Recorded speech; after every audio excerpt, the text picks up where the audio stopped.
Passport জালিয়াতির অন্যতম মাথা মনোজ গুপ্তা। গাইঘাটা তাকে আশ্রয় দেন এক মহিলার। এই মহিলার সঙ্গে এবার বাংলাদেশে যোগ। স্থানীয়দের দাবি নিয়মিত এই মহিলার ঘরে আসতেন বাংলাদেশিরা, আর এই মহিলার কাছে মনোজকে পাঠান গাইঘাটারই বাসিন্দা তপন ভদ্র। তার দাবি বনগাঁর শ্যামল বৈরাগী নামে এক ব্যক্তির কথায় তিনি মনোজের থাকার ব্যবস্থা করে দেন।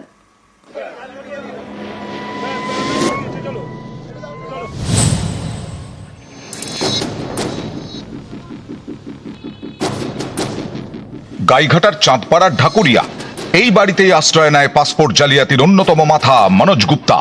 এখান থেকেই শনিবার মনোজকে গ্রেফতার করে পুলিশ। গত অগাস্টে এক মহিলা এই বাড়িটি ভাড়া নেন, তার ঘর থেকেই গ্রেফতার মনোজ। স্থানীয়দের দাবি এই মহিলার ঘরে বাংলাদেশিদের আনাগোনা ছিল।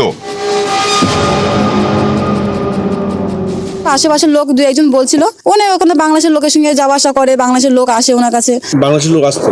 হ্যাঁ হ্যাঁ, বাংলাদেশের লোকদের সঙ্গে ওনার যাতায়াত ছিল। হ্যাঁ হ্যাঁ। মনোজ গুপ্ত যে বাড়ি থেকে অ্যারেস্ট হয়েছে, ওই বাড়ির মালিক পঞ্চায়েত থেকে ভাড়াটিয়ার রাখার যে অনুমতিপত্র সেটা উনি নেয়নি। ওনাকে নোটিশ করা হবে, প্রশাসনকে জানানো হবে। স্থানীয়দের দাবি গত অগস্ট থেকে গাইঘাটার ঢাকুরিয়ায় ঘর ভাড়া নেন এই মহিলা। সেই সময় থেকেই বাংলাদেশ উত্তাল হয়। বাংলাদেশ থেকে ভারতে অনুপ্রবেশও বাড়ে। পাসপোর্ট জালিয়াতিরও রমরমা শুরু হয়। অনুপ্রবেশকারীদের ভারতীয় পাসপোর্ট করে দেওয়ার যে চক্র, তার মাথা মনোজকে আশ্রয়দাতা এই মহিলাও কি তাহলে চক্রের সঙ্গে জড়িত? কালকে মনোজ গুপ্তা এখান থেকে গ্রেপ্তার হয়েছে, আপনার সঙ্গে জানাশোনা ছিল?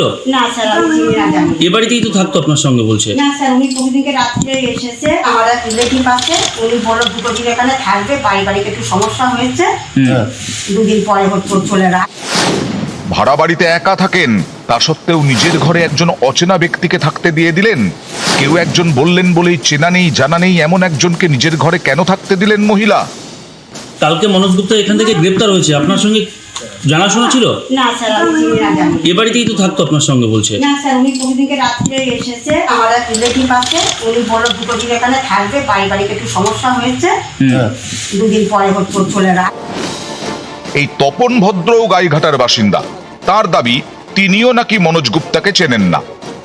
এই মহিলা আমার ছোটবেলার আমার দিদি বলে আমি ডাকি, পূর্ণিমা সাধুকা। আমাকে বলল যে একজন থাকবে দুদিনের জন্য, যাকে নিয়ে আমি চলি, সে হচ্ছে শ্যামল বৈরাগী। আমার কোনো যোগাযোগ না। এই শ্যামল বৈরাগী কে? তপন ভদ্রের দাবি শ্যামল বৈরাগী বনগাঁর বাসিন্দা। মাঝে মাঝে এই শ্যামলের গাড়ি চালান তপন। তপনের দাবি অনুযায়ী মনোজ গুপ্তার থাকার ব্যবস্থা করতে বলেন শ্যামল বৈরাগী। সেই মতো বাড়ি খুঁজে দেন তপন ভদ্র।